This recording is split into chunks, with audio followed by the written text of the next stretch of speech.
Remember last time I said I wanted to practice painting environments, right? Well, today I'm attempting exactly that. When I was little, I always used to see dragons coming out of the clouds. Apparently I still do, and this is today's reference. I mean, you tell me, maybe it'll come together by the end. Maybe the dragons are just friends we made along the way. We'll see. Keep watching to find out. After last week's rant about underpaintings, you would think I used an underpainting for this. I was actually going to, but then my experimental always backed it again with some weird idea. I wanted to paint the sky, but I wanted to shape the clouds using the sky. Like I wanted the white of the paper to show as the clouds themselves, you know? And that little brush stroke up there, that was also because I didn't press hard enough, and then I saw that it makes a cool texture, so I just kept using it throughout the entire piece. Some artists that are experienced in painting clouds, watching this, they are probably cringing and wanting to jump out of their skin right now. I've never painted clouds before, at least not seriously, so don't come for me. Watching this back and seeing just how nonsensical the shadows are, I just don't know what I was thinking. I'm gonna get out of this one like every other artist when they make a mistake.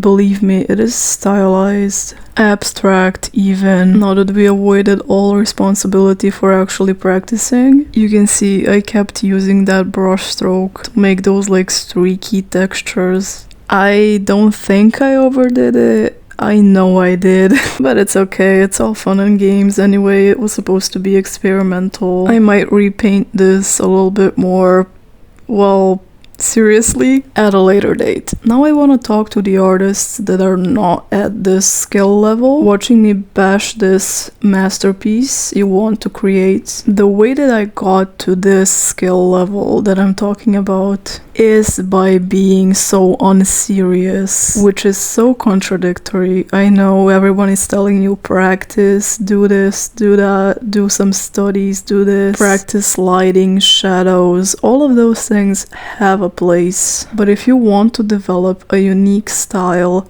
that is different and never done before, you have to actually do things that no other people have thought of doing before. But just take inspiration from artists you admire. Don't copy anybody. Try things. Yes, guys, taking elements from other people's work and not copying the work entirely is a fair way to use inspiration from other artists. Learn from what doesn't work, more so from what does work, because you'll easily replicate what does work, that's fine. But learning from mistakes and actually applying the knowledge that you found while painting is the most valuable advice I can ever give to any artist wanting to improve, because I guarantee you every single artist who has a unique style got there by throwing spaghetti at the wall and seeing if it will stick. Heck, I've actually seen people throw spaghetti at a canvas and actually make a masterpiece later on. I say spaghetti metaphorically, I don't think I ever saw spaghetti specifically, but some people actually throw branches and stuff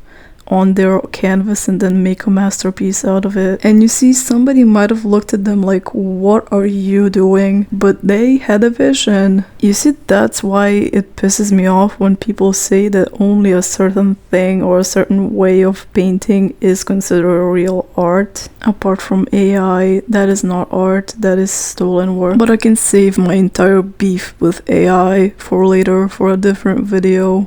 Comment down below if you want to hear my thoughts on it. Today's video is about experimenting, so let's keep that same energy. Now you're really starting to see the dragons come together. Kind of looks like they are arguing. I don't know if that was the purpose. I don't really remember what my thoughts were while painting this. But I know that I had fun. That's all that really matters to me, to be honest. As I've said before, those clouds look kind of atrocious. The dragons actually look good because I tried.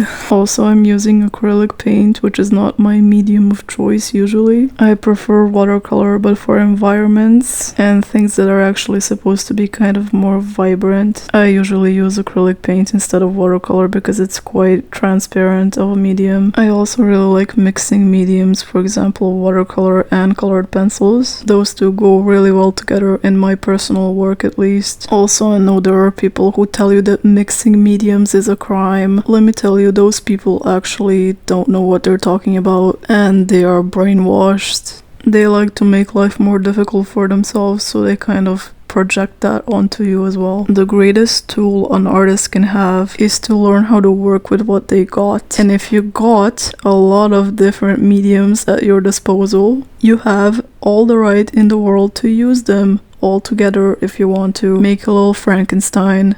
It's all yours. And vice versa, it is very useful if you have a single medium on hand to know how to use that medium to its full potential. Learning to work with limitations is very important, I do agree with that. But intentionally limiting yourself is not a good way to practice anything, let alone art, when it is supposed to be a free expression. So let's recap real quick. Since I am close to finishing the painting, what I want you to remember from this video is to just loosen up. Nobody's after you if you mix different mediums. If you make a painting you dislike, think of that painting as the most valuable experience in your learning. Now you know what not to do next time. Feel free to take inspiration from any source as long as you're not directly copying it, and just try things. Don't write off an idea or a way of doing something just because it sounds stupid. Now let's take a second to appreciate the peeling off of this tape.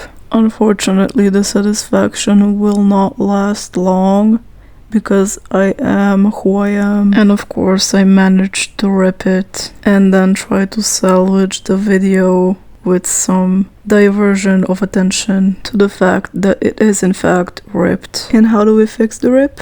By ripping it some more, and of course sticking tape to the wet paint. Yeah, way to go. Yeah, it's fine, girl. It's perfect. That's perfect. Anyways, I hope you enjoyed this video. Subscribe for more and check the description for a link to our Discord server where you can share your own art, support each other, and get mentioned in my Instagram story at the end of each month. See you later. Bye.